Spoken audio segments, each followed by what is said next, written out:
कैसे हैं? जिन्होंने बाह्य अभ्यंतर उग्र तपों के द्वारा मोह और अज्ञान का नाश कर दिया है। क्योंकि मुख्य रूप से तो तपस्या के माध्यम से इच्छा का निरोध होता है, और इच्छा कहाँ से उत्पन्न होती? मोहिनी कर्म के कारण उत्पन्न होती है। तो इच्छा का निरोध करना मतलब मोहिनी कर्म को नष्ट करना है, और तपस्याओं के माध्यम से अज्ञान की निर्वृत्ति होती है। क्योंकि जब तप समीचीन हो जाते हैं तो सारा का सारा अज्ञान भी समाप्त हो जाता है। जिनका हृदय सदा स्वोपयोग और शुद्धोपयोग से आर्द्र रहता है, आर्द्र माने गीला भींगा हुआ रहता है, या तो स्वोपयोग में मिलेंगे या शुद्ध उपयोग में मिलेंगे। जिनका सदा सुयोग व स्व पर उपकारक व्यवहार सदा रहता है, दूसरे का उपकार करना, परहित संपादन, दूसरे के हित का संपादन कैसे हो ऐसा भाव रहता है। जो सदा जीव रहित भूमि में निवास करते हैं, जहाँ पर जीव जंतु आदि नहीं होते, समूचे जीवों का वहाँ पर बाहुल्य दिखाई नहीं देता, उस स्थान पर, ऐसे स्थान पर रहते हैं, जंतु रहते स्थान पर, जो 5 पापों से रहते हैं और महाव्रती हैं, जिन्होंने आशा तृष्णा आदि को छोड़ दिया है, और जो कुमार्ग का खंडन करने वाले हैं, या जिनका कुमार्ग मिथ्या मार्ग नष्ट हो चुका है, उन आचार्य भगवंत की मैं वंदना करता हूँ, स्तुति करता हूँ, उनको नमस्कार करता हूँ। अब जस्सी जी ने इसी का हिंदी अनुवाद किया है, पद्य अनुवाद। पर दुख कातर सदै हृदय जो मोहे विनाशक तप धारे, पंच पाप से पूर्ण परे, भले पुण्य में जग प्यारे, जीव जंतु से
से कोई फायदा नहीं। सिर मुड़ा लिया, महाराज बन गए, लड्डू खाने मिल गए, लोग महाराज कर रहे हैं। तो ऐसी मुंडन से कोई फायदा नहीं। इस प्रकार के मुंडन है जैन दर्शन में। कौन से? ये 10 प्रकार के मुंडन। ये होना चाहिए। 5 इंद्रिय का विजय है,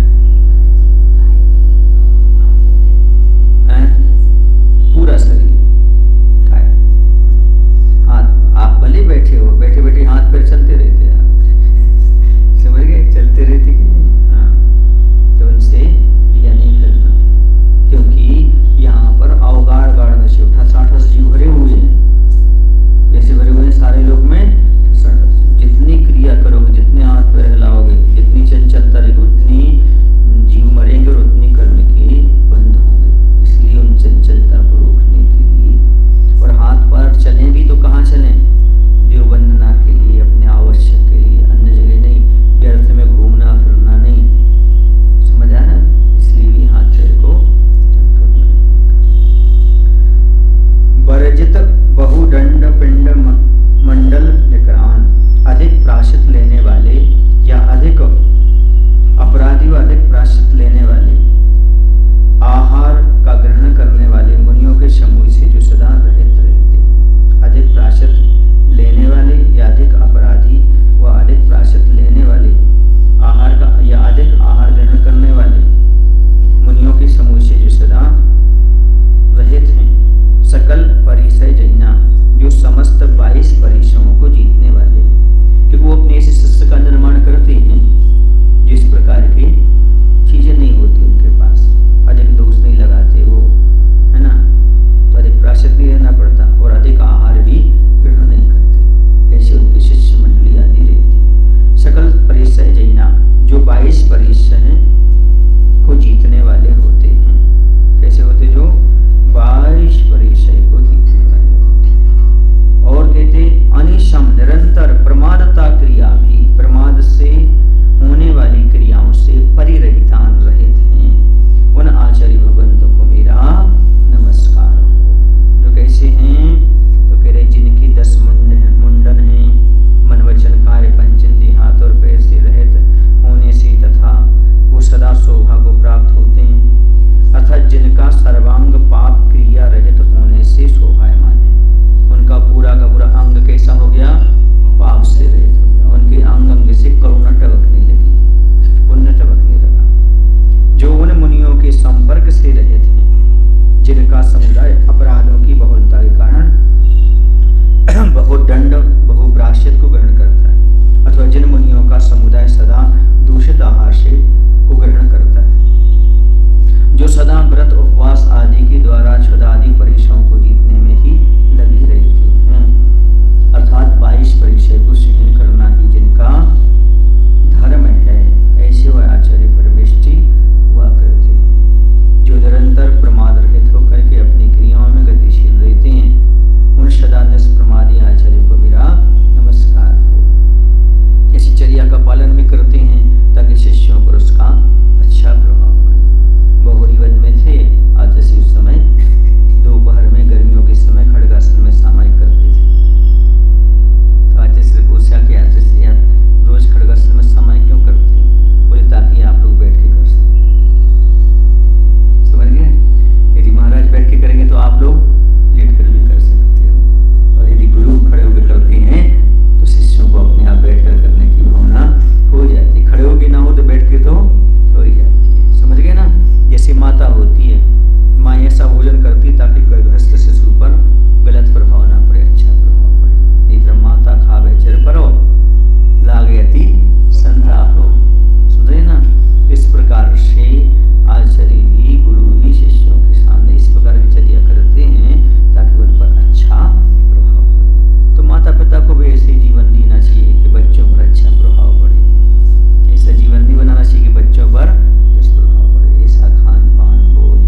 कष्ट रुष्ट, उन्होंने बताया ना और उनमें 2.25 घंटे तक खड़े होकर के कायेश्वर किया करते। पहले भी आज 36 घंटे तक खड़े रहे, एक बार ऐसा ध्यान किया, समझ गए? उपवास के साथ 36 घंटे ऐसे खड़े खड़े ध्यान करना।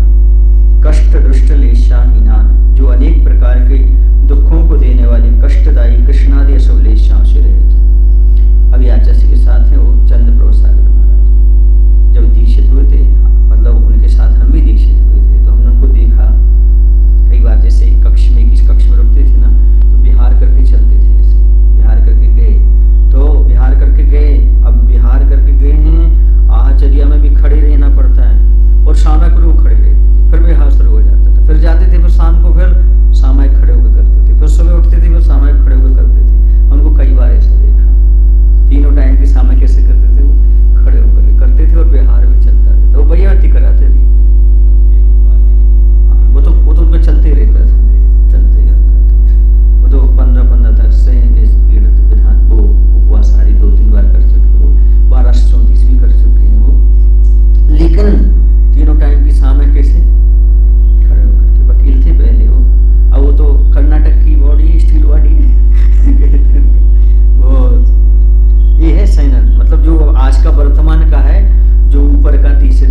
से कम इतनी तो करेंगे। अब ये दोनों ले ली तो सुबह हो जाती है, क्या होता पता नहीं। तो 11 बजे तक तो हमने इंतजार किया, चलो इतने अभ्यास करें, इतने आचसी है ना। लेकिन 11 बजे के बाद भी आचसी लेट ही नहीं। हमने कहा अपन तो थक गए, इतनी अभ्यास बहुत है। और हमने लेट कर 5 मिनट बाद फिर आचसी लेट गए। हमने सुबह कहा आचसी से, हमने कहा आचसी जी हम तो सोच रहे थे जब तक आप सामने करेंगे हम करेंगे, लेकिन हम फिर सो गए। तो आचसी कहते यही तो हमने संकल्प किया था कि जब तक कुंटू सामाय करता रहे तब तक ये नहीं लेटेगा, हम नहीं लेटेंगे। तो इसलिए कभी गुरु के कक्ष में ऐसा नियम नहीं लेना चाहिए, क्योंकि गुरु के मन में क्या चल रहा है क्या पता। जैसे गुरु के कक्ष में से तो रुकते नहीं, रुकते हैं तो फिर अपने हिसाब से रुकते हैं। क्यों ऐसे संकल्प नहीं करना, वरना गुरु पता गुरु ये सोचेगा जब तक ये नहीं सोएगा तब तक हम नहीं सोएंगे। और प्राय होता ही है, मुनि महाराज ये कैसे कहते सामने वाला बैठा और अपन सो जाए, तो पहले वो लेट जाए। कई बार ग्रस्त कमरे में आके सो जाते हैं, अब वो सोते हैं नहीं है और कहते हमें वहां रुकना है। तो महाराज भी सोते, ये सोए पट्टा था अपन सोए। अब वो सोचता महाराज के सामने हम कैसे सोए। अब महाराज सोचते कि ये अभी बैठा और हम सो जाए, समझ गए ना। इसलिए बिहार में ध्यान रखा करो इस बारे में। पहले बता दी महाराज के पहले हम कैसे लेट जाए, भले बाद मुड़ जाओ, लेट तो जाओ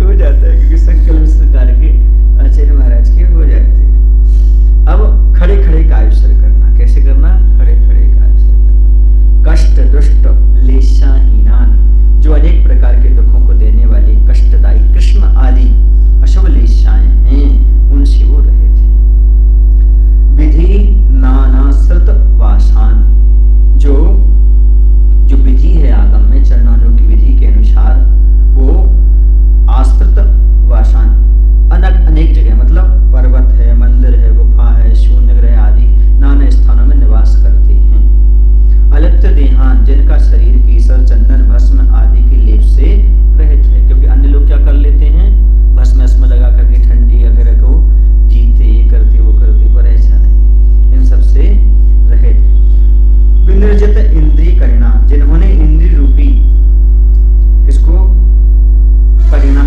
माने हाथियों को क्या कर लिया, जीत लिया है, या इंद्रिय करिणा, यही अर्थ। करीर माने भी हाथी होता है, करीर ऐसा। उन आचार्य और कुंजर माने भी होता है, नरोवा कुंजरुआ ऐसा है। करीर होता है, करीना, करी माने भी हाथी होता है ऐसा। उन आचार्य परमेष्ठी भगवंतों को मैं मन वचन काय से नमस्कार करता हूं, जो घोरोपशर परिशहों को जीतने में जो पर्वत के समान अचल हैं, प्रमाद आलस्य निद्रा रहित हैं, प्रमाद नहीं करते, आलस्य नहीं करते, निद्रा। मैंने उस समय जब संग में